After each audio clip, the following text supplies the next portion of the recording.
He was Hollywood's king of cool, an icon of rebellion, grit, and speed.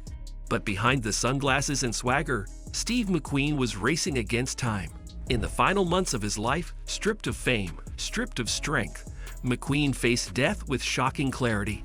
And his final words, whispered to those closest to him, still echo through Hollywood today. This isn't just the story of a star's last days. It's the truth behind a man who outdrove fear, outran the system, and then couldn't outrun fate. These are Steve McQueen's final moments, and the words that continue to haunt the town he once ruled. Steve McQueen wasn't just a movie star, he was a mystery. He hated interviews, avoided red carpets, and kept Hollywood at arm's length. Directors found him unpredictable, co-stars found him intense, but audiences, they couldn't look away. He had a quiet charisma that made silence more powerful than dialogue. But behind that cool exterior was a man haunted by childhood trauma, failed relationships, and a constant fear of being vulnerable. He built walls and drove fast, literally, to stay ahead of his pain. And when the end came, those same instincts couldn't save him, but they shaped everything he had to say before he went. In 1979, McQueen was diagnosed with pleural mesothelioma, a rare and aggressive form of lung cancer linked to asbestos exposure. He was just 49. Doctors told him the prognosis was grim and treatment options were limited, but McQueen didn't crumble. He refused chemotherapy, rejecting conventional medicine in favor of experimental, holistic therapies in Mexico. He told friends, "I've got to fight this my own way." True to form, he took control of his exit the same way he took control of every role. But as the disease progressed, even Hollywood's toughest man began to confront the truth, and the words he left behind started to carry deeper weight. As his condition worsened, McQueen disappeared from Hollywood.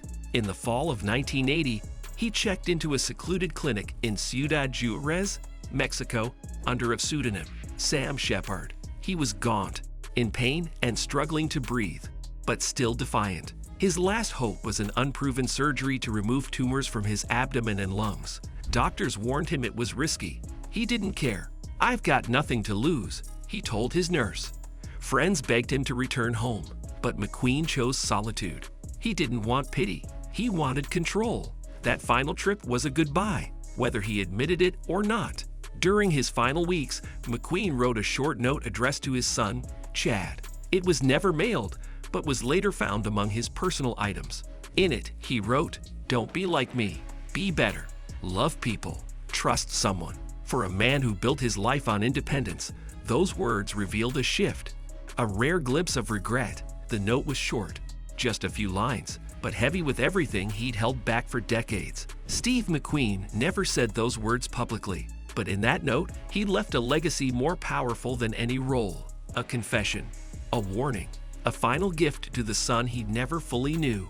Steve McQueen's ex-wife, actress Ally McGraw, flew to see him before his final surgery. Their relationship had been passionate, volatile, and ultimately short-lived. But in that moment, all of that faded. McQueen, barely able to speak, held her hand and whispered, "You were the best thing that ever happened to me." McGraw later said she believed he meant it. She described the visit as beautiful and heartbreaking. It wasn't a reconciliation, it was closure. McQueen didn't beg for forgiveness. He gave gratitude, in the only way he knew how, honest, stripped down, and real. That moment, she said, stayed with her forever. On November 6, 1980, McQueen underwent a risky 9-hour surgery in Mexico to remove multiple tumors. He was gravely ill, and no U.S. doctor would approve the procedure. But McQueen insisted. Hours after the operation, he went into cardiac arrest. The official time of death, 3:45 a.m. on November 7, 1980. He died alone, far from Hollywood, far from the spotlight. Some say he was unconscious. Others claim he briefly woke up, asked where he was, and muttered his final words. Whether myth or truth, those last words became a haunting echo for those who knew him. According to the surgical nurse present in his final hours, McQueen's last words were, "I did my best. Now let me go." Simple, final, devastating. Those who heard it said he spoke them without fear, just exhaustion. That phrase, repeated years later in books and documentaries, came to define his final chapter. It wasn't a line from a script. It was real. The tough guy had laid down his armor. For once, he didn't fight. He let go. And in those 6 words, he said more than a lifetime of interviews ever could. A rebel's farewell. A truth too raw for Hollywood. When news of McQueen's death hit, Hollywood went still. He was only 50. Tributes poured in from co-stars, directors, and fans. But the mood wasn't just grief, it was disbelief. McQueen had seemed indestructible, the king of cool, the man who never backed down.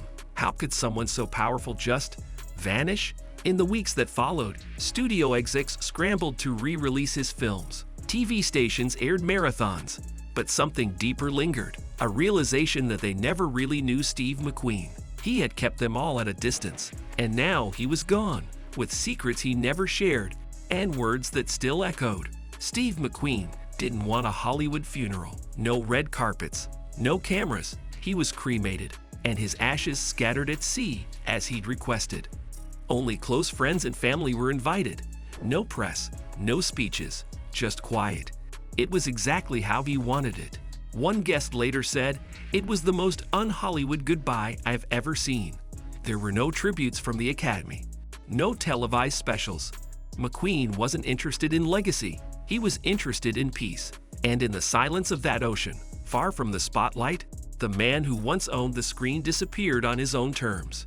Years after his death, a series of personal letters surfaced, some addressed to fans, others to friends. They weren't dramatic, but they were honest. He wrote about fear, about faith, about realizing too late how much connection matters. One letter said, "I wasted a lot of time being angry." Another, "If I could do it again, I'd say more to the people I loved." These weren't the words of a movie star.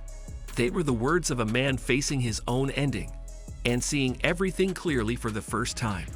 Those letters revealed what he never said aloud, until it was almost too late. In his final months, McQueen turned to faith. He met regularly with a local pastor and began reading scripture. Friends said it grounded him, gave him peace. For a man who had trusted no one, not studios, not agents, not even lovers, it was a radical shift. He wasn't performing. He wasn't posing. He was searching. One friend said, Steve stopped looking for control. He started looking for meaning. That shift showed in his final words. There was no bitterness, just acceptance. Whether you believe in divine redemption or not, there's no denying. McQueen met death with a kind of grace no one saw coming. "I did my best. Now let me go." They weren't scripted. They weren't rehearsed. They were raw, unfiltered human. And maybe that's why they still haunt Hollywood. Because for all the bravado, the cool cars, the one-liners, Steve McQueen was just a man trying to figure it out. His final words aren't just a goodbye. They're a challenge to be real, to do our best, and to know when it's time to let go. That's what makes them unforgettable. And that's why, even now, they still echo louder than any role he ever played. Steve McQueen didn't leave behind a speech. He left behind a sentence. And in it, he revealed more than a lifetime of movies ever could. If his story moved you, if those final words hit something real, like, comment, and subscribe to Silver Screen Secrets. We uncover the truths behind the legends, the endings, the whispers, the words Hollywood didn't want to hear. Because sometimes, what's most unforgettable is what they said right before the silence.